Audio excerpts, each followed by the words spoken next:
bienvenidos a la sede de ADIC, muchas gracias por asistir a todos. Y venimos aquí a presentar el número 5 de la revista Jumedre, dirigido por Marina Gurruchaga, que la tenemos aquí detrás, y donde hay trabajos de los aquí presentes, de Román, Isidoro, Ángel y Carlos. Bueno, la temática, como sabéis, creo que sabéis, son los caminos. Es un camino en particular, pero bueno, supongo que al final todos recurrís a lo mismo, ¿no? La importancia que han tenido históricamente los caminos, más aún en Cantabria, la comunicación con la meseta de los distintos valles y en concreto, en este caso, de uno en particular. Pero bueno, es un tema bastante querido por mí, profesionalmente además, eso de los caminos y por dónde se van los sitios. Y la verdad es que tengo que felicitar a Marina por haber dirigido este número hacia un tema tan interesante, y a vosotros pues agradeceros de su parte que hayáis participado en todos estos proyectos donde ya sabemos que se gana mucha pasta. ¿No? Yo lo sé bien por experiencia, requieren trabajo, requieren dedicación. Si tienes un poco de amor propio, pues quieres que queden bien. Si quieres que queden bien, es impepinable, hay que trabajar. Así que felicidades a todos por el resultado, por haber participado y por estar hoy aquí. Y paso al público para escuchar vuestras presentaciones. Pues nada, gracias Marín. Muchas gracias a Dick, como siempre, que siempre nos acoge en estas cosas, y a vosotros por haber venido. Bueno, pues este número 5 ya de la revista es una apuesta de largo, en realidad, porque es un número especial que celebra los 2 años de proyecto. El proyecto, voy a ir pasando, bueno, esta es la portada de este número.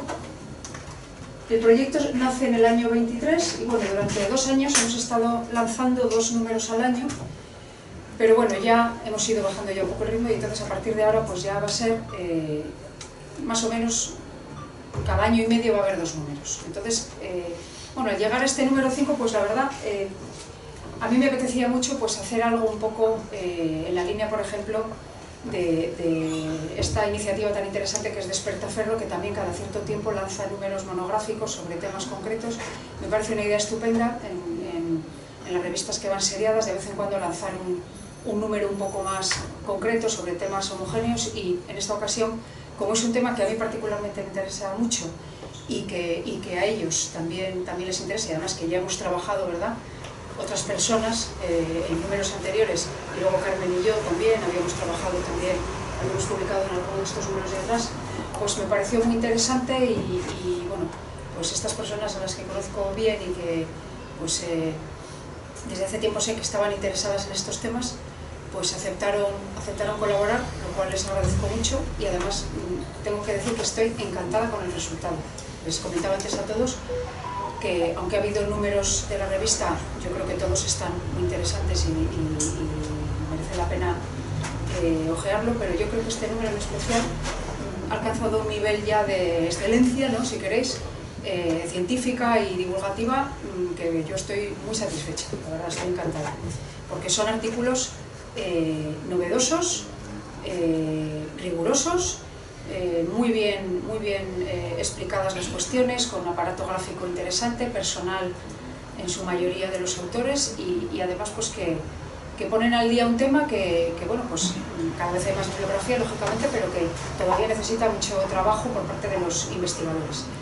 Y bueno, aquí somos todos investigadores independientes, y bueno, pues yo creo que eso es una cosa que hay que valorar y que hay que sacar adelante, ¿no? Bueno, entonces, la revista ya la conocéis, aquí tenéis los 4 primeros números. Ya sabéis que es una revista, el proyecto quería ofrecer, es una revista accesible, virtual, utilizando el gran escenario que nos prestan las redes, para llevar a un lector interesado en general en la historia de Cantabria, pues los trabajos, como digo, de investigadores independientes respecto a la historia, la etnografía y en general la cultura de la Cantabria antigua y medieval, ¿no? Siempre yo digo que hasta el siglo XI, aunque en estos fenómenos de larga duración a veces las consecuencias y vinculaciones de los hechos e impresiones que trabajamos muchas veces nos llevan a la época actual, pero eso pues no es nada malo, ¿no? Pero desde luego la larga duración siempre está ahí, y nosotros siempre intentamos tirar del hilo, pero hacia atrás, ¿no? Las colaboraciones que hasta el momento se han publicado en Jumedre tienen como autores e investigadores que todos seguramente que conocéis, como Ángel Ocejo, que está aquí, Jesús García Preciado, Isidoro Fombellida, Marín también ha publicado, Carmen Ruiz, Román Gómez, Daniel Guerra de Viana, Javier Irurita, Julio Concepción y yo misma. Como ya sabéis, nuestra forma de acceso es doble. Tenemos la primera y original a través del blog Entremorios, que ya sabéis que ya tiene 2 etapas. Esta sería la primera etapa, el enlace de la primera etapa. No, perdón, al revés, se me ha descolocado la diapositiva. A ver. Qué raro. Bueno, da igual, no pasa nada. No asustarse. Este es el enlace a la etapa actual, pero desde la etapa actual podéis acceder a la etapa anterior. Y a través de Google también, directamente podéis googlear Jumedre en la plataforma o sitio Wix, y ahí os aparece la primera fase del blog, en la que estarían albergados los 3 primeros números. Ahí los tenéis. Perdón, los 2 primeros números, y en la siguiente etapa estarían los números 3 y 4 y ya este número 5 el especial número 5 sobre el diario romano, o el diario antiguo en general, romano especialmente, que es el que presentamos aquí, ¿no? Bueno, bien, la otra forma de acceso, ahí tenéis, ya decía yo que esto estaba y no podía faltar. Estos serían los 2 primeros números que están, esta es la dirección original o sea, la primera etapa del blog, y aquí estaría el enlace a la segunda etapa del blog. Pero además también a través de Facebook, a través de mi página web, de mi página en Facebook, que sería sencillamente Marina Gurruchaga, sin más, y luego la dirección que la propia revista tiene, porque tiene también una dirección de Facebook, que es Jumedre, directamente como suena el nombre de la revista. También podéis acceder a los números. También cada vez que se publica un número, yo lo publico en mi perfil, y luego también en el perfil específico de Jumedre. Entonces hay 3 formas de acceder a la revista, además de directamente a través de Google, que ya lo he comprobado muchas veces, que los números se pueden rastrear perfectamente allí, ¿vale? Bueno, pues como yo os decía, este número 5 lo hemos dedicado íntegramente a un asunto que ya, también como os decía antes, ya ha traído algunos estudios en los números anteriores, que es pues este tema apasionante para mí, la verdad, del viario antiguo en Cantabria. La conocida como Vía Agripa, y luego los ramales que desde la meseta se encaminan hacia la costa, son el objeto de nuestra atención a través de 5 estudios correspondientes a Ángel Ocejo, Isidoro Fombellida, Carmen Ruiz, Román Gómez y yo misma. Como os decía antes, la mayoría del aparato gráfico es inédito y corresponde al archivo y procesamiento de los autores. Todos los artículos aportan nuevas conclusiones y desarrollos que se añaden a la no excesiva historiografía sobre estas cuestiones, por lo que, en mi opinión, resultan del máximo interés. Bueno, vamos ahora a pasar a la segunda parte de la charla, que es que los autores nos vayan contando un poco lo que han ido trabajando de manera breve, simplificada, para que eso os anime a leer los artículos directamente en la revista. Bueno, voy a empezar yo, por motivos técnicos, porque en esta presentación yo ya había añadido lo mío, y porque el burro tiene que ir delante para que no se espante, ¿no? Y luego ya iremos sucesivamente, ¿no? Bueno, mi artículo en esta ocasión, ahí tenéis el título, algunas consideraciones sobre la Vía Agripa a partir de la donación del pueblo Gundesindo del año 816. Ahí tenéis el pergamino, está sacada la foto del archivo histórico que recuperó este documento, que había estado extraviado durante mucho tiempo en San Petersburgo, en un fondo muy curioso de un anticuario ruso, que bueno, pues al final el gobierno ruso hace años, ahora ya no sé lo que hubiera pasado, pues donó este pergamino, que había sido robado en su momento o extraviado del fondo documental del monasterio de Oña, para engrosar esa colección. Entonces, bueno, pues este pergamino, que es una copia de la donación del siglo XI, escrito en visigótica, pues es el documento en el que me he fijado, al hilo de otra investigación que he hecho hace poco sobre Mortera, sobre la historia del poblamiento de Mortera. Pues me encontré con esto y vi algunas cosas que me llamaron la atención al hilo de precisamente el diario romano, ¿no? Ya sabéis pues, que se sigue utilizando durante muchísimo tiempo, ¿no? Hasta mediados del siglo XVIII se utiliza el diario romano en Cantabria y en otros lugares por las necesidades de comunicación existentes. Entonces, bueno, pues este es un poco el objeto de mi artículo. Entonces, sencillamente comentaros pues, que este señor Gundesindo, conde, en el 816, coetáneo de Alfonso III, pues tiene unas propiedades en la zona del Pas Pisueña, en el Miera, en las Bardulias y, bueno, pues curiosamente cuando este documento se redacta, pues hay menciones a localidades que, pues precisamente Sojo y Lomba, Fermín de Sojo y Lomba, ahí le tenéis, de red toponímica, una obra que él escribe entre el año 46 y 47 del siglo pasado, pues resulta que cuando yo investigo sobre esa obra, resulta que me encuentro con que hay una correspondencia muy interesante entre el orden de sucesión de los poblamientos que se citan en la donación de Gundesindo y el orden en el que Sojo y Lomba va estableciendo el itinerario de esta supuesta vía Agripa que él apoya. Bueno, no es el primero, hay otros autores, geógrafos antiguos, historiadores que apoyan la existencia de una vía transversal a la vía que llega desde la meseta hasta la costa en tiempos romanos. Entonces esta vía Agripa, que Carmen y yo ya la hemos trabajado en algún número anterior de la revista, pues me llamó mucho la atención y quise destacar esta cuestión. Sojo y Lomba apoya la necesidad o la existencia de esta vía en el Anónimo de Rávena. No es el único autor, porque después José Luis Casado Soto, Carmen González Echegaray y otros autores, Iglesias Gil y Muñiz, no descartan totalmente la existencia de esta vía. Lo que pasa es que la tildan de ramal secundario a la vía, digamos, importante, ¿no?, que viene desde la meseta. Pues, pues se establece que sí, es posible que hubiera existido algún tipo de vía, claro, que tendría que servir pues, a las localidades que ya existían, a las localidades ex novo que los romanos plantean y sobre todo a la comunicación con los puertos y de las minas que existen en la marina de Cantabria, ¿no? Entonces, bueno, pues esa necesidad de la vía choca con el hecho de que prácticamente desde el punto de vista arqueológico no se han encontrado restos de ella. Pero claro, teniendo en cuenta cómo es la geografía de Cantabria, las pendientes tan terribles que tenemos, las crecidas de los ríos que han podido destrozar puentes, en fin, vados, etc.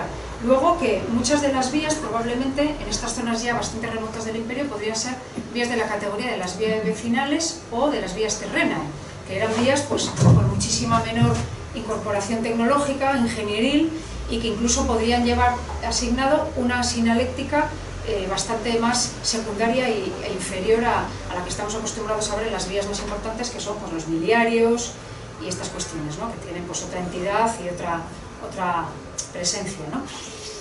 Entonces, bueno, pues como os decía, me llamó mucho la atención que el orden de mención de las propiedades seguía en el esquema general que plantea Sojo de la vía Agripa. Aquí tenéis precisamente cuáles eran las propiedades que aparecen en la donación del conde Gundesindo, esta donación se hace al monasterio de Fístoles, que ya sabéis que está en Esles de Cayón. Y bueno, pues esta es una plasmación cartográfica que realiza Julio Iglesias Aparicio, que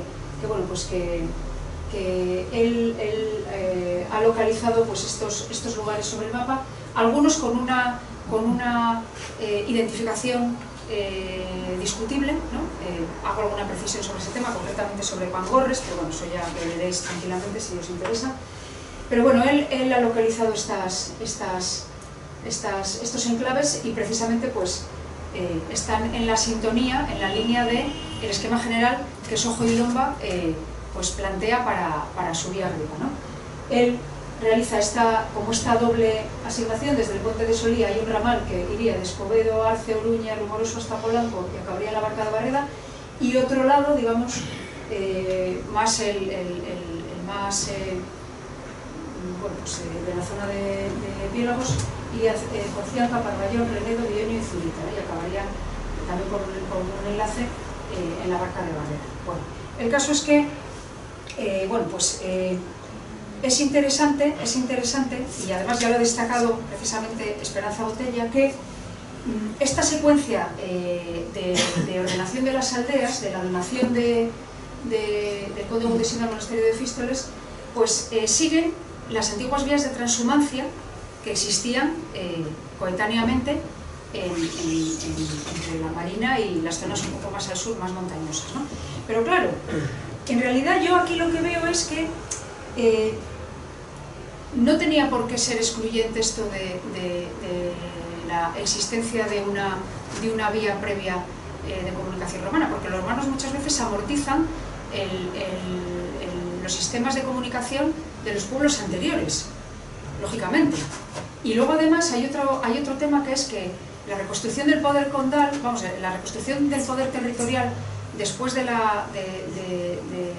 cuando ya empieza a fraguarse el reino cántabro-astur, pues sigue precisamente pues esos itinerarios, como hemos visto, de estas vías romanas. Y claro, esto no es algo baladí, porque nos está de alguna manera advirtiendo sobre que los linajes condales en realidad se están asentando sobre poderes territoriales que son previos a la configuración a esa reconfiguración del poder territorial a partir de la Reconquista.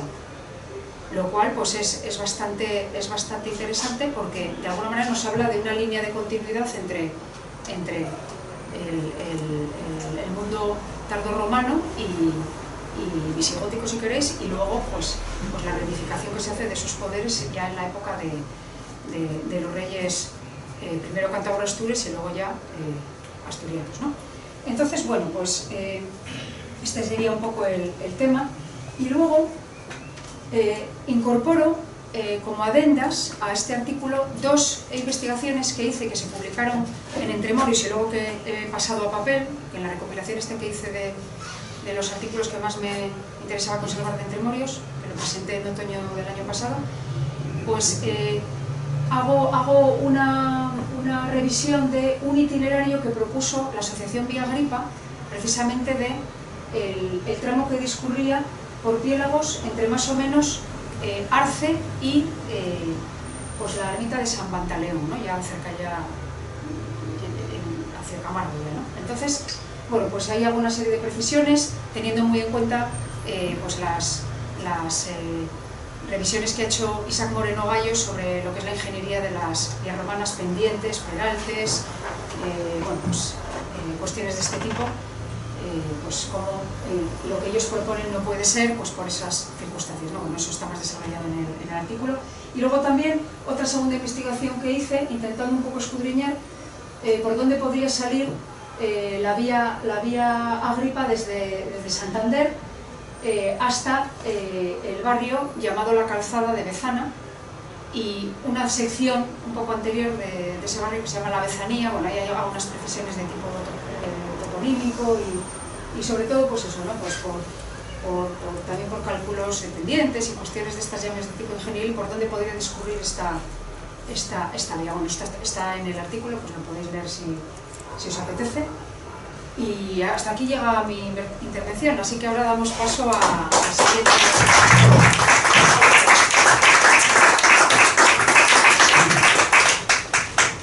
Que viva Ángel, ¿no? Está aquí, Ángel.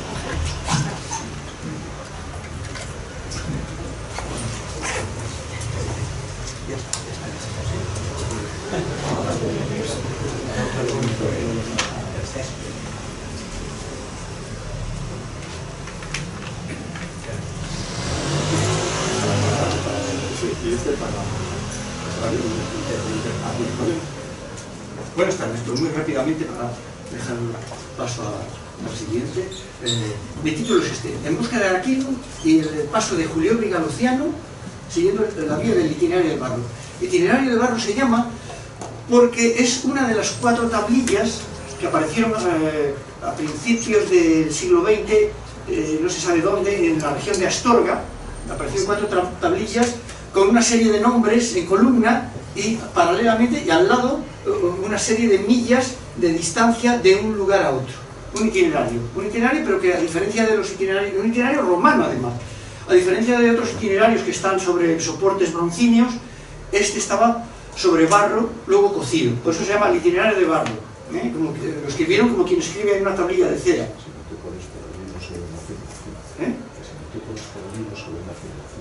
A mí, pero se ve eso. Se oye la voz. Esta es una de las 4 tablillas. Yo durante años he investigado todo el recorrido. Esta tablilla pone eso, vía Legio Septima Gemina ad Portus Blendum.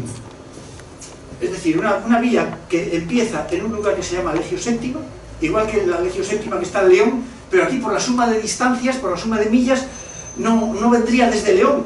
Tendríamos que buscar un destacamento de la Legio Séptima en el norte de la meseta, mucho más próximo a Cantabria, que partiera del borde de Meseteño y se interna en Cantabria hasta el Portus Blendus, que sería Suances. Y bueno, Aracilium, este nombre, un nombre semejante a Aracelium, lo tenemos por primera vez en la historia de las guerras cántabras. Es un oppidum que se llama Aracelium, que resiste con gran empeño, pero al final es tomado y según dice también Orosio, fue tomado y añade que fue destruido. Es decir, que en principio con este nombre es un oppidum es una gran población fortificada, no cualquier castro, es una población fortificada de las que venían a ser como capitales comarcales. Son precisamente estos lugares, los óppida, los que se enfrentan a Roma. Los pequeños castros se abandonan, se va, porque no hay quien resista a los romanos, pero en cambio estos son como grandes ciudadelas fortificadas, en sitios dominantes, generalmente en pasos importantes, en sitios donde han concentrado la población, porque es un lugar que atrae gente, porque está en un collado, en sitios muy importantes, son capitales tribales a veces, y bueno, pues la primera vez es esto, pero claro, en el itinerario de Barro se menciona un Anacilum, pero como es un itinerario romano, ya no puede ser el Anacilum de la guerra. Lo que ocurre es que yo sigo la hipótesis de que como coincide el nombre, Racilio, ahí pone en Orosio Racilio, sería Aracilio, en el itinerario de Barro pone Aracilum, pues si los óppida estaban en lugares importantes, lugares viarios generalmente, cruces de caminos y así, pues es posible que aunque el oppidum fuera arrasado, que después los romanos en su viario pues construyeran un lugar del mismo nombre, bien sobre las ruinas o bien al lado, y que se conservase la función esa de paso y de lugar importante. Y Julio-Briga, que también aparece en el itinerario este de Barro, pues bueno, Julio-Briga dice Plinio que el Ebro nacía entre los cántabros no lejos del oppidum de Julio-Briga, y que ese oppidum en época romana pues era el más notable de todos los óppida que quedaban en la Cantabria romana. Y encima decía que había un puerto en la costa que se comunicaba con él, porque Portus Victoriae Juliobrigensium. Y encima dice que está a una distancia de 40.000 pasos, que son 40 millas. Al decir esta distancia, esto implica que la distancia ya estaba medida, es decir, que hay una vía, aunque no diga que hay una vía de Juliobriga al puerto este en el océano, eso mismo implica que hay una vía. Realmente, desde la zona de las Fuentes del Ebro hasta el puerto de Victoria, que se supone que está en la bahía de Santander, pues hay más de 40 millas. Y 40 millas coincidiría perfectamente con el Portus Blendus. Es posible que Plinio ahí se haya confundido, porque la ruta, la vía que lleva a ambos puertos es la misma. Solo se bifurca un poco al final, y una va hacia Suances y un ramal va al puerto de la bahía, viene a Santander, pero todo el resto es el mismo. Por eso es posible que esas 40 millas que dice Plinio, pues, bueno. Y Aracilum durante siglos se ha dicho que estaba en Aradicus, al norte de Reynosa, un pueblo al norte de Reynosa. Yo buscando a ver quién es el que lo dice primero, resulta que el que lo dice es un falsario, un falsificador. Hay una época en el siglo XVI y así que había personas de Guipúzcoa, de Vizcaya, que decían que los cántabros eran ellos y todo lo llevaban para allá, las guerras cántabras las llevaban para allá. Araquil pues decían, pues es Araquil en Navarra, y lo llevaban hasta Navarra, o es Arrazola en Vizcaya, no sé qué. Y resulta que hay un falsario, un jesuita toledano que se llama Román de la Higuera, que hacía falsificaciones, pero sabía mucho. Y entonces él se da cuenta de que en esta época del siglo XVI, Cantabria no estaba ni en Vizcaya, ni en Navarra, ni en Guipúzcoa. Y entonces se da cuenta de que hay un sitio que se llama Aradillos, cerca de las fuentes del Ebro, donde Plinio había dicho y otros, Catón y tal, que el Ebro nacía entre los cántabros, y entonces él dice, no, esto, y se fija en esto, y dice que el lugar este está en Aradillo, cerca de la fuente del Ebro. Este es el primer autor que lanza la cosa sin decir nada teológico ni nada, es el primero que dice que Aracilum está en Aradillos. Luego le sigue, en el siglo XVII, Francisco de Sota, y dice que esto lo dice Luis Prando. Luis Prando es un autor medieval del siglo IX o X, y resulta que es que el falsario Román de la Higuera, no se aplicaba a él todas las falsificaciones, claro, que se descubriría. No, él dice que lo que él dice lo ha encontrado en unos documentos en sitios de Bélgica o de Alemania o de tal, ¿no? Entonces lo aplica a un tal Luis Prando, y por eso Francisco de Sota dice que esto lo dice Luis Prando. Y luego Flores también dice que iba corriendo la cosa así. Y en cierto momento aparecen las 4 tablillas de barro. Y lo que era una suposición, parecía que la tablilla de barro venía a confirmarlo, porque ahí se lee Iulióbriga, ¿no? Y debajo pone Araquilum 5 millas. 5 millas son 7 kilómetros 400 metros. Y eso, en 7 kilómetros 400 metros no contados en cualquier dirección, sino que como esto es un itinerario que va hacia la costa, es desde Iulióbriga hacia el mar, a 7 kilómetros. Y más o menos 7 kilómetros y pico es lo que había, pues eso, de la zona de Iulióbriga a Aradillos, pues eso, hay 8 kilómetros. Entonces esto parece que venía a confirmar lo que eran meras suposiciones de siglos antes. Todo parecía cuadrar. Este es el itinerario, está roto, pero las otras tablillas hay una que conserva el asa, sería así la forma, así. Y en esta corroboración de Aracilum en Aradillos, que venía diciéndose desde hace siglos, pues todavía hay una vuelta de rosca más, porque en 1933 el arqueólogo alemán Adolf Schulten, que había excavado Numancia y estaba acompañado de un general alemán, Lamer, que era el que le hacía los planos, que habían excavado Numancia juntos también, pues van, se suben allí por Aradillos, encuentran unas paredes y dicen, aquí está el lugar de Aracilum. Entonces ya nadie lo discutió. Hasta cuando yo era niño, a mí en una excursión me subieron allí, y aquí fue, por aquí encima de Aradillos se dio una de las batallas de las guerras cántabras. Esto se creyó, hasta mediados del siglo pasado, que yo investigué el tema. Bueno, y Schulten dice algunas cosas. Schulten conocía las tablillas y se ve que las investigó mucho. Lo que pasa es que no sacó un estudio total sobre ello, sino que en algunos libros fue metiendo algunos mapas, dijo algunas cosas muy bien dichas, otras discutibles. Y aquí tenemos uno de los mapas que publicó, y se ve eso, yo he superpuesto algo en azul, cómo va una vía, Amaya, Bélica, Legio Cuarta, Octaviolca, los sitios que están citados en las tablillas. Iulióbriga, Aracilum, Araquilum, y de ahí al Portus Blenus. Y dice una cosa interesante, dice en el itinerario se señala un lugar que se llama Amaya, y todos conocemos que Amaya está aquí, en Peñamaya, en esta zona.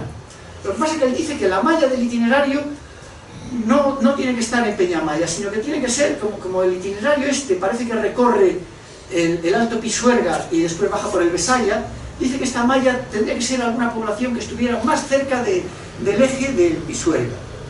Y luego dice otra cosa, que dice que Bélica, la siguiente población hacia el norte, Bélica, que eso cuadraría con Montecilgá, un yacimiento que ya se conocía, que tiene unas grandes murallas. Bien. Amaya, en el lugar más cerca de la ruta de Pisuerga, Villegia, el yacimiento este de Montecilda. Y también se subió allí encima de Aradillos y hay unas paredes y dice, esto es el castro de Aradillos. Bueno, y así quedó la cosa. Yo fui con una excursión y, bueno, mucho tiempo después yo investigué esto. Y una de las cosas que hice fue ver las tablillas por mí mismo, porque después hubo dudas de si esta tablilla era una falsificación, si eran todas. Yo siempre defendí su autenticidad. Yo las vi pues en los años 80, en el Museo de Oviedo. Las tenían en un cajón, porque las 4 tablillas estas, encontradas por Astorga, fueron a parar al Museo de Oviedo. Y su directora, Matilde Escortel, me las enseñó muy amablemente. Las vi, no, me convenció solo verlas, yo he hecho cerámica y tal, digo, esto no es falsificación ni nada, esto es una pieza importantísima. Muchos investigadores obviaban este tema, cuando hablaban de vías romanas o de algo romano, no sé qué, las tablillas estas ni las mencionaban, para no meter la pata, no decían ni que eran falsas ni que eran auténticas, se callaban. Yo siempre las defendí. Bueno, y en estas tablillas vemos que figuran tres nombres que parecen repetirse en otras fuentes. Iulióbriga aparece en otras fuentes y está en la tablilla. Bélica, que puede ser, algunos han dicho, otros lo dudan. Yo estoy plenamente convencido que Bélica de Ptolomeo es la Pilegia que aparece en la tablilla. Sería algo de, pero vamos, yo lo razonaría, no es un suponer, solo por el parecido del nombre. Y Octaviolca, ¿no? Octaviolca en Ptolomeo, que aparece como Octaviolca en la tablilla. Bueno, entonces, este itinerario lo investigué todo, la totalidad, porque a veces se han investigado tramos. Investigué durante muchos veranos, quedándome en la zona de Aguilar y tal, y empecé con una suposición, que os lo voy a contar aquí, es que cogí varios nombres de los que hay aquí, Villegia, que Schulten decía que era Montecilda, y Iulióbriga, que se sitúa, salvo que hay algunas dudas y tal, pero se sitúa en Retortillo, cerca de... Bueno, pues la distancia que hay de Villegia, que yo tomo como Montecilda, el yacimiento de Montecilda, al sur de Aguilar de Campo, y Iulióbriga en Retortillo son 5 y 5, 10, más 10, 20 millas. 20 millas son 30 kilómetros, 29,6, 30 kilómetros. Entonces, me fui a un mapa, aquí está el yacimiento de Cildá, y aquí está Retortillo. Y en línea recta hay 30 kilómetros. Es decir, que si hubiera una vía, y si las distancias del itinerario están bien puestas, si hubiera una vía tendría que ser tan rectilínea que eso en el paisaje se tendría que ver. En una vía tan rectilínea, y una vía además tan rectilínea no se habría perdido con el tiempo, sería la mejor, lo habrían aprovechado todos. Pues entonces, y encima se conocía que justo entre Retortillo y Cildá, a media distancia, se conocían ya unos tramos viarios, unas vías anchas, que iban en esa misma dirección, Entonces, ¿qué hice? Plantarme allá en medio y decir, nada, no voy a pensar por dónde quiero yo ir ni nada. Me dejo llevar por el camino hacia el norte y me dejo llevar por el camino hacia el sur, a ver dónde me llevo. ¿Y qué me cuenta la gente de la zona? Hay unos tramos ahí en la Quintana, incluso que están empedrados. Ahora se dice que los empedrados pueden ser más tardíos, pero es que estos empedrados pueden estar encachando caminos anteriores. Y esto además eran caminos de muy largo recorrido, ya se ve que anchura tienen, todas las paredes de los pueblos, incluso iglesias románicas, algunas que se llaman de la calzada, es decir, cuando se hizo la iglesia románica ya había un camino, ya preexistía, son caminos muy antiguos, por lo menos medievales, altomedievales, y después, como están enlazando yacimientos romanos, pues también yo creo que estamos en la vía esta. Y además, la gente todavía decía que por aquí se iba a Santiago, eran los caminos que cruzaban al camino de Santiago, y que se iba a Madrid, y eran caminos de muy largo recorrido y muy importantes, todo esto. Bien. E incluso, antes de hacerse los caminos reales del siglo XVIII, en algún mapa del siglo XVII está señalado. Por ejemplo, estas Santillana y Suances, estos caminos. Ahí yo, pues mirando, hasta Violca, tal. Pero ¿qué pasaba? Que el recorrido hacia el norte, pues sí, te iban llevando hasta la costa y podías ir a Suances. Pero hacia el sur, llegaba un momento que salías de las montañas y al salir de las montañas ya vienen las tierras más llanas Y claro, tienes la duda de si el camino que viene en esta dirección, si podría provenir de aquí del sureste, del sur o del suroeste. Ahí está la duda, porque por ahí hay caminos de todo tipo, hay más llanura, se puede hacer caminos por todos los sitios. Yo, de estas tres posibilidades, me he quedado con el suroeste, y lo digo por una razón. Echegaray, Joaquín González Echegaray y algunos otros autores pues decían que el camino este podía venir de Sasamón, donde pudo haber una legión, la legión cuarta, que después se cambió por la legión séptima, que es la que aparece en la tablilla, y se pasa por Amaya, cerca de Amaya, tal. Yo, siendo fiel a la fuente, en la fuente no dice nada de legión, no dice nada de empezar con la legión cuarta A ni nada, dice legión séptima. Entonces esto lo desecho. Otros dicen que tenía que pasar por Pisóraca. Pisóraca no consta en la tablilla tampoco. Luego, y esto, bueno, por las distancias tendría que venir, el punto de arranque tendría que ser por aquí, en este arco, mucho más al sur de Pisóraca. Pero bueno, y si pasara por Pisóraca, que era un lugar importante, tendría que haberlo mencionado la tablilla. Entonces, yo he seguido la ruta que me indicaban además la gente y tal, que iba a enlazar con el camino de Santiago, que viene por aquí. Y hay una ruta que va por aquí, y bueno, pero no es el caso. Bueno, ahí veis el abanico de posibilidades, y Legio Séptima, claro, no es la de León, es ahí. Es decir, que había la posibilidad de ir al sur, al sureste o al suroeste. Yo he escogido al suroeste. Bueno, pero voy a pasar rápido. ¿Qué es eso, no? Al salir de las montañas hay esas posibilidades. Suroeste, sur, yo creo que viene desde aquí. Y que aquí, por aquí, al borde de la meseta, hay que buscar un lugar Legio Séptima, un destacamento, y no aquí, las distancias son desde aquí, y que va en esa dirección suroeste-noreste, hasta salir ahí. Pero aquí, lo que quiero, ahí está, ¿no? Las tres patas de donde puede venir, y luego ya todos podemos estar de acuerdo que baja por el Besallo. Ahí sería Legio Séptima en ese arco, en ese otro abanico estaría Rama, de la siguiente población, pero yo lo que traigo aquí es un tramo. Entonces, este tramo es el de paso de la cordillera, justo de Julióbriga al otro lado. Y aquí, pues lo que hice fue localizar el sitio que decía Schulte. Este que viene aquí es esto. Y es un encerradero de ganado que se llama el Mediajo Encimero. Un mediajo es un sitio donde hacen el mediodía las vacas, donde el midía, hacen el midí. Sitios frescos, en cambio de rasante. Y esto, Schulte decía que por aquí no había cierre porque los romanos lo habrían tomado en un ataque, que va. Aquí esto tiene cierre, pero es un sitio muy pequeño, dominado por otra montaña que está encima, no es un lugar estratégico en absoluto. Y es más, si esto está aquí, el Mediajo Encimero, que dijo Schulte, que dibujó, un poco más acá, hay otro sitio parecido que se llama el Mediajo Bajero, y que además cuadrarían más las distancias desde Julióbriga, esas distancias, ¿no? Cuadrarían más, y encima está en un camino que efectivamente pasa al lado, pero al lado a unos metros, y pasa la cordillera por lo alto y se dirige al mar. Y yo me entretuve aquí bastante, dije, bueno, pues a ver si veo un día algo, restos de algo en los escarnos de las vacas y tal. Y al final, claro, pasó un gasoducto, en los años 87 me parece, pasó un gasoducto que está marcado aquí, que hizo unas zanjas de 3 metros de ancho por 3 metros de profundidad, tal. Vale, yo me metí por toda la zanja, no hay nada, arcilla. Entonces dije, bueno, ¿pero qué es esto? Y además, digo, algo estoy haciendo mal. Y claro, estábamos suponiendo que con Schulte y con todos, que la vía tenía que pasar por aquí por lo alto, pero en la primera vez que yo fui aquí, con un profesor que era amigo mío, dijo, no, que por aquí pasaría, habría una vía en época de guerra quizá, pero, nada, muy rápido ahora.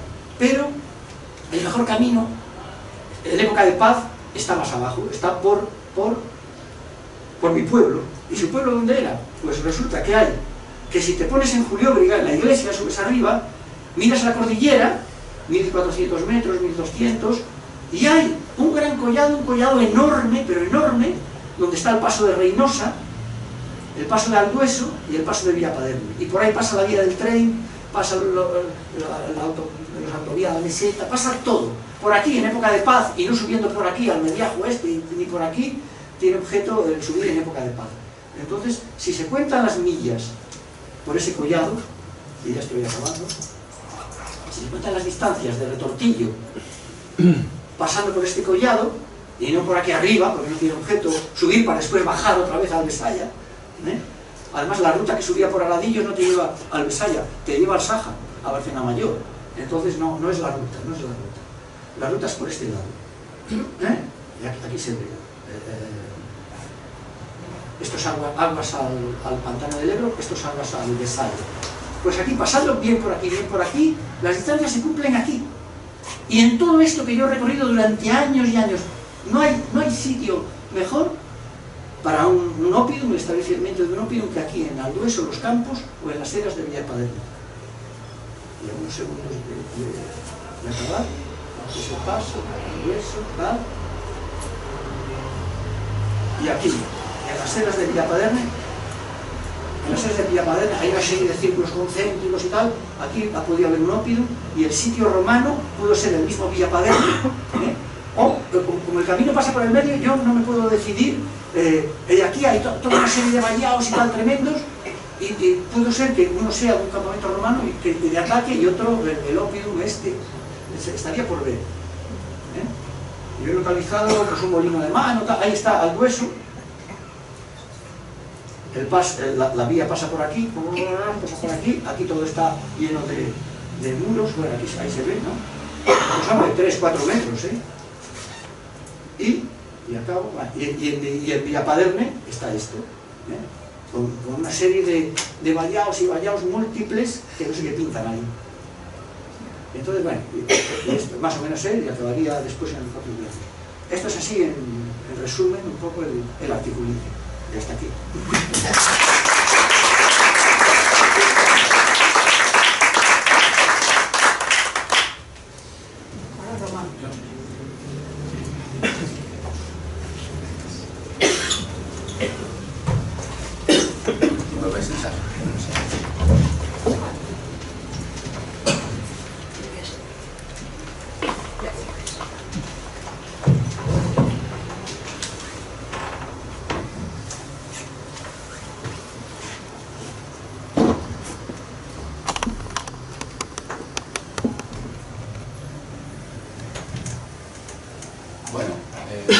Hola, buenas tardes. Muchas gracias por venir y muchas gracias también a Marina por invitarme en esta colaboración. Es mi primera experiencia también en estas temáticas y la verdad que, bueno, pues es un trabajo modesto que bueno, cuando estuve planteándome un poco qué hacer, cuando Marina me planteó pues algo que tenga que ver con el diario en Cantabria, antiguo, etcétera, bueno, pues estuve pensándolo mucho tiempo, estuve también buscando qué hacer realmente y me di cuenta al final el desconocimiento que tenemos también aquí en la región de que hay vías que merecería ser puesta en valor, como la que ha inspirado el trabajo, que es la vía romana de Peñacutral, porque realmente yo que he ido un par de veces a caminarla, pues me he encontrado que aquello está prácticamente abandonado. Y es una pena porque se trata seguramente de la vía romana más auténtica, por así decirlo, con más pruebas, con más evidencias arqueológicas y de todo tipo para catalogarla como romana, de toda Cantabria. Entonces es una pena que esta vía pues, no sea puesta en valor por parte de la administración y en cambio pues, se mantengan como romanas pues, quizás otras vías. El común de la gente piensa que son romanas cuando en realidad no lo son. Entonces, bueno, voy a ser muy breve también. Básicamente el artículo de mi colaboración se divide en dos partes. Una viene un poco a demostrar con pruebas, con evidencias, que efectivamente estaríamos ante una de las pocas evidencias de vía romana en Cantabria. Se trata de un tramo de unos 4 kilómetros aproximadamente que conectaría la localidad de Celada Marlantes, que más o menos se encontraría más o menos aquí, se encontraría por aquí y iría hasta la localidad de Retortillo, aquí. Se plantean también otras posibilidades alternativas también a esa vía, mucho más fáciles, como muestran la imagen, pero realmente, bueno, pues parece que esa vía que pasaría por Peñacultral, pues tendría un respaldo arqueológico, de evidencias estructurales, de ingeniería, y también pues la presencia de otras pruebas que demostrarían pues eso, su catalogación como vía romana. En primer lugar, bueno, pues la primera evidencia sería el hecho de que se encontraría en una zona estratégica que conectaría la zona de la transición hacia la meseta con los valles interiores de Cantabria. Esa posición estratégica, bueno, pues iría el camino por aquí, la vía romana, y conectaría básicamente bueno, pues, la localidad de Camesa-Rebolledo con la localidad de Retortillo, donde, bueno, pues todas el consenso académico pues señala que estaría Llulóbriga allí. Luego, otra de las pruebas pues vendría a ser un poco la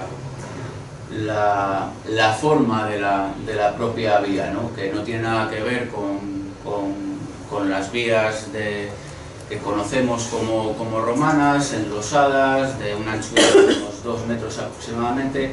Aquí estaríamos hablando de vías con una mayor anchura, de unos 6-7 metros, para permitir el paso de carros en ambos sentidos, con una estructura de firme bien cimentada, generalmente con un agger, con una plataforma, y con la presencia de bordillos, de márgenes que encajarían el camino. También otra de las evidencias es que esta vía, pues como toda vía romana, estaría adaptada a la pendiente, no superándose casi ningún tramo más del 5% de pendiente.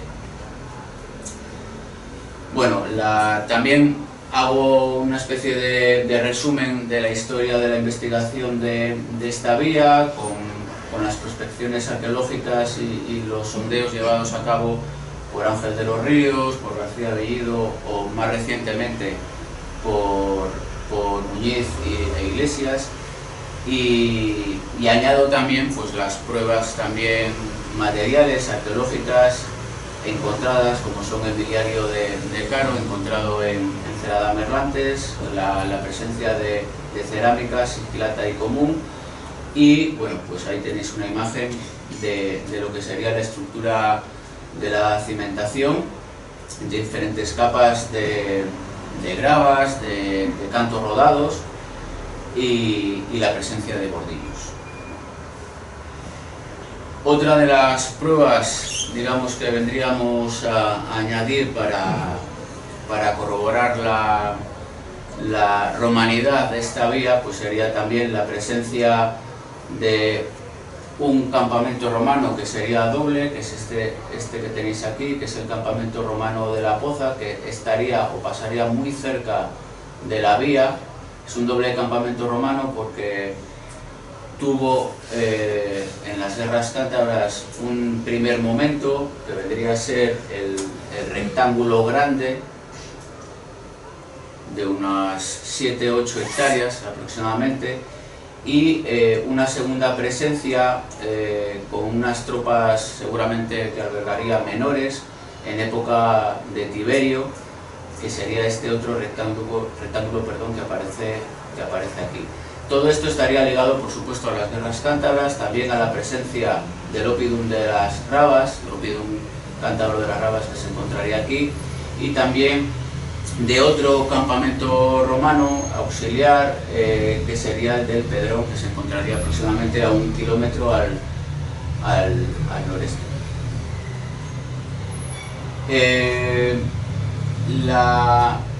Añado también alguna evidencia también toponímica, y luego, por último, la segunda parte del artículo viene un poco a plantear una serie de hipótesis sobre la continuidad de la vía más allá de Retortillo, más allá de Llúbriga, que bueno, parece evidente que su encuentro tendría que tener lugar, su finalización, a través de la cuenca de Besaya, pues en Portus Victoriae o Portus Blendium, y también planteo la posibilidad también de, bueno, pues replantearse la ubicación de Llúbriga en Retortillo, que es donde se encontraría, donde el consenso académico la sitúa, pero también la posibilidad también abierta de que pudiese estar también en Gamesa Rebolledo.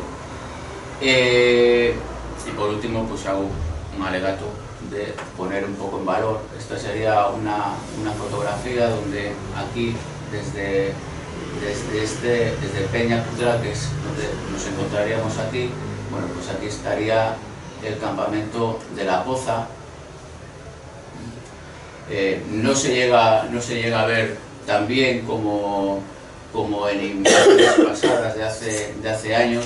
La verdad que es una pena porque es muy difícil seguir el camino, no solamente la humedad, la lluvia, el paso del tiempo, las plantaciones forestales, etcétera, o el paso del ganado ha hecho que esta vía pues prácticamente desaparezca en mucho de su recorrido.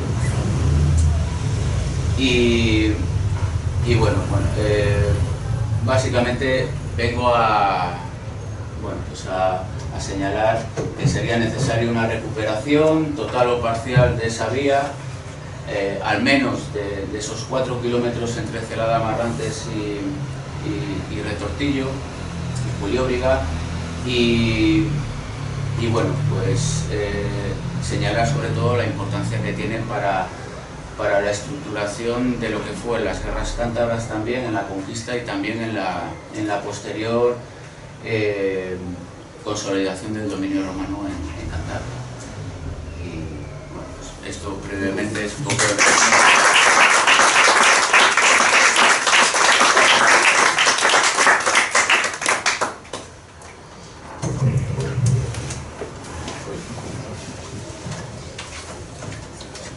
Muy bien, pues nada, muchas gracias a Lina y a todos los demás, a Dick, por esta ocasión para presentar este trabajo que me está llevando bastante tiempo y me ha gustado últimamente, y que creo que me va a seguir llevando en el futuro.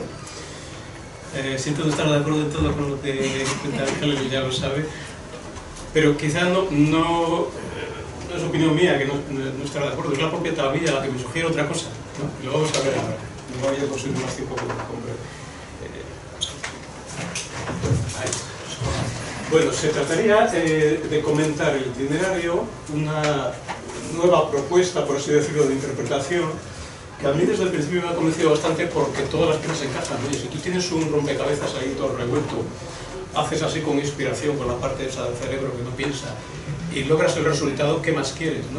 Bueno, esto me ha pasado a mí con la tablilla esta. Con el itinerario de la tablilla 1, que es el que concierne a la antigua Cantabria, no los otros restantes que conciernen al noroeste y al oeste.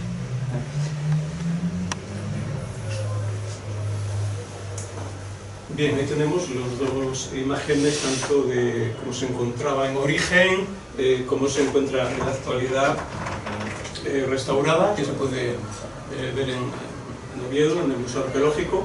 Aquí tenemos el contenido, es una suerte que se conservara todo el contenido, excepto la distancia entre Araquilón y Portus Blendium. Y por lo tanto, en este análisis yo no voy a utilizar ese último tramo porque está basado sobre todo en un seguimiento fiel a lo que cuenta la tablilla. Otros autores creo yo que se han equivocado porque han hecho excesivas interpretaciones sobre la base de su conocimiento previo, sobre el bagaje que ya se tenía, intentando cambiarla a la tablilla cuando la tablilla es la que deberíamos escucharla o leerla en rigor, la cual está hablando de. lo que dice. Bueno, la importancia de descifrar la Crossfield sería ubicar en sus correctos lugares a sitios como Octaviorca, que todavía se discute dónde puede estar, aunque ya hasta en la Wikipedia te aparece la localización de Octaviorca, y me río pero con media risa, porque el hecho de que aparezca en la Wikipedia es que se está comentando ya mucho, nos situaría en su verdadero lugar a Llobregat, y dirán, bueno, pues si su verdadero lugar lo sabemos desde el padre Flores, ¿no? Aunque sí, no, la tablilla no dice eso. O por ejemplo el Castro de Araquilón y los otros lugares que bueno, muchos de ellos todavía no tienen hallazgos romanos, quizá porque no se han buscado. Como muy bien ha ido adelantando antes en su exposición Ángel, pues bueno, muchos se han ocupado de la tablilla, pero realmente hasta ahora con bastante parcos resultados. En cuanto a la interpretación de los aspectos, tenemos que la dio a conocer Antonio Blázquez en una publicación de 1920, luego se ocupó Maurice Bernier, Adolf Schulten, García de Bellido le puso la lupa encima, hizo la verdadera primera descripción buena del objeto arqueológico, ¿no? Pero para descifrar el camino realmente si hay una persona que aportó algo importante fue este señor, González Echegaray, porque fue, que yo sepa, si no me equivoco, el primero que dijo, señores, esto no empieza en León, empieza en Segisco. Y es algo que le resultó probablemente evidente porque todas el resto de localidades que se citan, o se sabe que estaban, o se, Barrunta, estaban en una línea que abarca las loras burgalesas, el Pisuerga y el Valle del Besaya. Es que pinta esto empezando en León. Ahí tenemos el recorrido absurdo que logramos si lo comenzamos en León.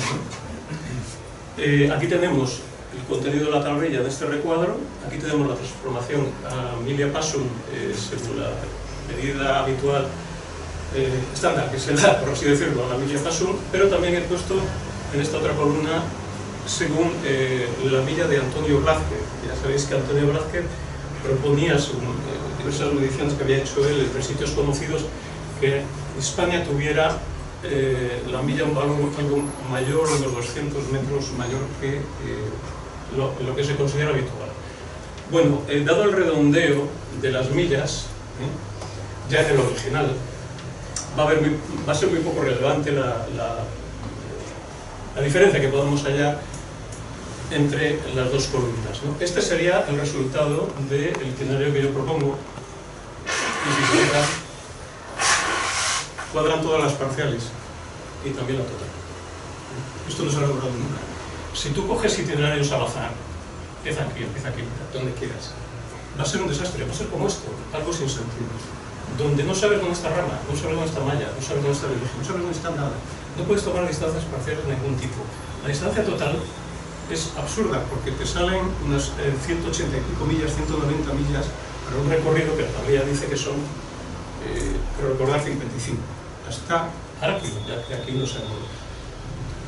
Entonces, vamos, no sé, a mí yo me parece que va siendo tiempo de empezar a pensar que por más que en la tablilla, en el inicio, te ponga Legión de Séptima Gemina, no va a ser León precisamente donde estuvo ubicado durante tanto tiempo, sino quizá alguno de los sitios donde tuvo destacamentos. ¿Y dónde tuvo uno de los destacamentos precisamente? En Segisco. Este es, bueno, he puesto aquí en rojo el tramo final que no voy a tratar, ¿no? Y por lo tanto he recuadrado aquí pues, la zona que iríamos a considerar. Fijaros, 186 millas si lo tomamos desde León hasta Araquilón, 55 es lo que dice la tablilla. 55 son las que hay, si seguimos este camino, entre Segisamo y el Araquilón que nos sale. Pero además, si tomáramos un camino por el este, uno por el oeste, aunque fuera poca variación, coge 5 kilómetros, 10 kilómetros, no vamos a ensartar localidades con vestigios romanos que cuadren con estas, ni vamos a transitar caminos romanos. Si seguimos esta línea, nos van a ocurrir las dos cosas. Vamos a ir de sitios que presumiblemente pueden corresponder con los expresados en la tablilla, y vamos a ir por caminos romanos o que pudieron ser romanos con una alta probabilidad, en todos los casos. Bueno, este sería el resultado, pero como voy a ir paso a paso, os voy a dejar programando. Bueno, este gráfico incide un poco sobre lo que estaba comentando antes. González de Echegaray, al haber tomado el inicio en Segisamo, en el sitio correcto, se acerca en cuanto a distancias parciales y total bastante a lo que cuenta la tablilla, ¿no? Aquí tendríamos de Legio Séptima a Rama, la columna verde sería lo que propone Echegaray, la azul la que cuenta la tablilla. Lo cuadra bastante bien. Para Rama, entre Rama y Amaya, ya hay ahí una diferencia notable. Si nos fijamos en otros casos, las hay grandísimas, ¿no? Yo sé por qué, lo voy a contar. Fijaros en la distancia total. Echegaray se va de largo. Sin embargo, nuestra propuesta, que es la roja, como que cuadra bastante bien. Claro, si hemos hecho caso a la tablilla, esto tiene truco, ¿no? Pero a lo mejor es lo que había que haber hecho previamente. Bien, precisamente he puesto aquí el original y la flecha para insistir en eso. Vemos los lugares, vemos las distancias y los aplicamos al mapa. Pero ojo, empezando en Segisamo, no en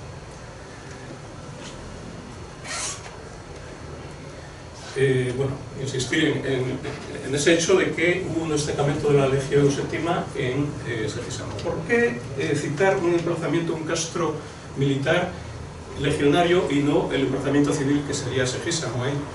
Bueno, hasta ahora son muchos los que han dicho que huele a itinerario militar esta tablilla. Otros dicen, bueno, va, en origen puede ser militar, pero el hecho de que lo firme un dumbrillo ya te puede estar diciendo que es de carácter mercantil o para viajeros en general y demás, ¿no? Pero fijaros que te está citando aquí un destacamento militar. Aquí, por en medio, otro, de la Legio Cuarta.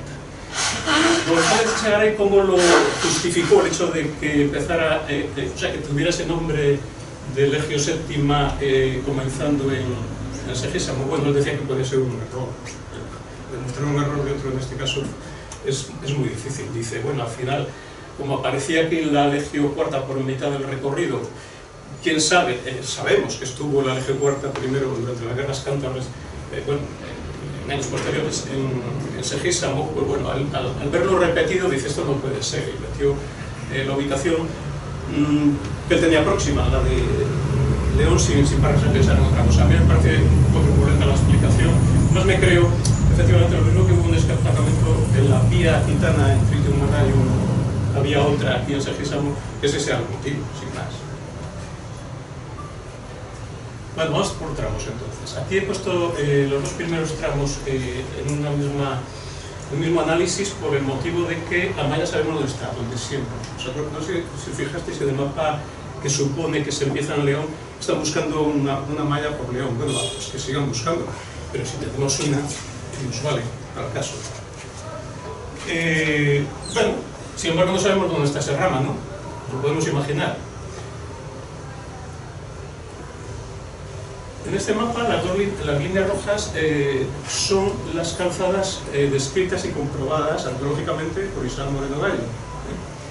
Una es la vía gitana, que recibe otros nombres según el documento de donde se extraiga, ¿no? Podrías venir desde Turín, y también desde Aquitania, y podrías venir desde Tarraco, podrías venir desde todas partes. ¿Y a dónde ibas? Al ojo de las médulas y al entorno de Astorga, de República Augusta, etc. Es decir, en la meseta norte era la vía de comunicación principal, la autopista del momento. Y tenemos esta otra, que fue un descubrimiento, bueno, esta era súper conocida ya, aunque no paso a paso porque no se encuentran evidencias arqueológicas precisamente en todo este territorio. Vamos a ver por qué también. Y esta otra sí que es una estratavía con restos parcos pero evidentes, que los encontró Isaac Moreno Gallo, pues eso, volando y mirando el crecimiento diferencial de los cultivos y las gravas exógenas que había por allí, y que parece que comunicaba Segisamo con Pisuerga o lo que fuera el nombre que llevara Herrera de Pisuerga, ¿no? Precisamente en los dos sitios por donde digamos que migró esa Legio Cuarta, ¿no? Entonces Segisamo hacia Pisuerga, dicen muchos que se estableció allí por más tiempo que en ninguna otra parte, no lo sabemos. Bueno, pues entonces ya tenemos una vía genial para acercarnos a la comarca de Amaya, que sería este círculo desde Segisamo, ¿no? Tomamos esa y tal. Pero ¿qué pasa si aplicamos las distancias de la tablilla por esa vía? Pues primero, que tenemos una parada muy pronto. ¿Para qué?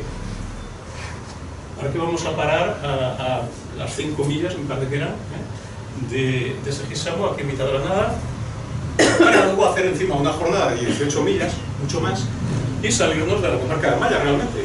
Llegaríamos al Valle del Pisuerga, porque si vamos por aquí, como si aquí tomáramos un desvío que precisamente no estaría fijado en la distancia de la vía para realmente pasar por Amaya, ¿no? Nos pasamos. ¿Por qué? Porque esta vía no estaba hecha. Porque lo que sale en la tablilla es la vía clásica, la que se empezó a usar en los tiempos de las guerras y aún antes, los romanos, sobre caminos autóctonos. Esta vía ya existía. Esta la construyeron ellos porque es el atajo que les permitía llegar aquí. Bueno, González de Echegaray propuso esta solución, ¿no? Si había que llegar en 2 etapas de 5 y 18 millas, o 7 y 18, ¿verdad? 5 y 18. Dice, pues nada, pues vamos en dirección norte y luego noroeste. Y nos metemos en Amaya. Vale. Problema. ¿Qué hay de los romanos hay por ahí? En cuanto a vías, en cuanto a biliarios, en cuanto a instalación de legionarias, etc. Bueno, igual los hay, pero habrá que encontrarlos primero, ¿no? Y sin embargo, por donde nosotros proponemos, los hay. La solución es la misma, se trata de hacer ese camino en 2, aunque sea en ángulo, en 2 etapas que concuerden con lo que expresa la tablilla, ¿no? Y entonces tendríamos que por la vía aquitana, la vía conocida y más que reconocida, llegas a un punto que podría ser ese rama que haya hallado los romanos. Ah, pues ya empezamos bien. Vamos a ver qué hallamos. 2 miliarios, uno de Tiberio y otro de Augusto. Este sería el trazado que se le supone a la vía aquitana, porque ya digo, antes de Sasamón hay restos arqueológicos de la vía. Después de Melgar o hacia Osorno los hay también. En el tramo intermedio no, pero están los miliarios. Bueno, eso ya es una evidencia. Y encima van a estar, oye, justo donde está el ramal que tira para el norte hacia Amaya. ¿Cuántas veces los miliarios están en los ramales, en los cruces? ¿Qué más tenemos? Pues resulta que si salimos de ese entorno, que todavía no sé si lo he dicho, es el entorno de Padilla de abajo, Padilla de arriba, por ahí es por donde plantean de Dergien, Abásolo, Moreno, todos ellos plantean que por ahí iba esa vía, y encima Moreno Gallo propone el camino de Carremelgar, un camino carretero histórico que es el único camino carretero histórico que pasa en esa dirección.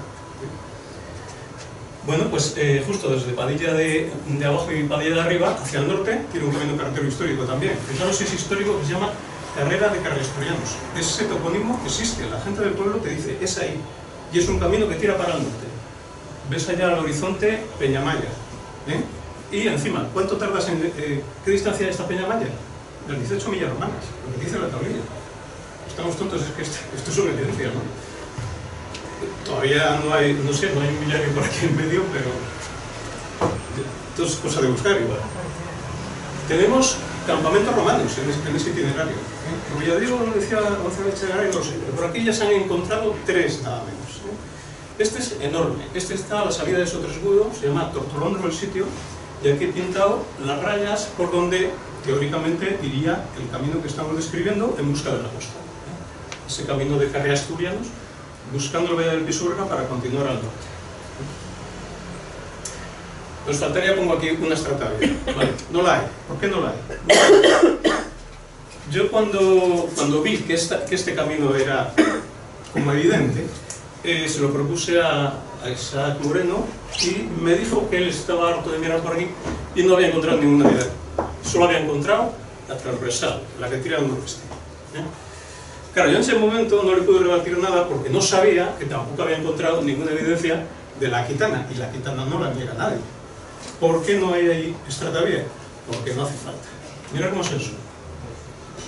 Este suelo es el suelo que hay en toda la mancha esta anaranjada o amarillenta que tenemos aquí. Esto es el mapa de litología, Río Bruyés, Río Odra, Río Pisuerga. es todo un terreno maravilloso para hacer caminos carreteros. No necesitas hacer capas, lo apisonas, le haces unas cunetas y ya lo traes.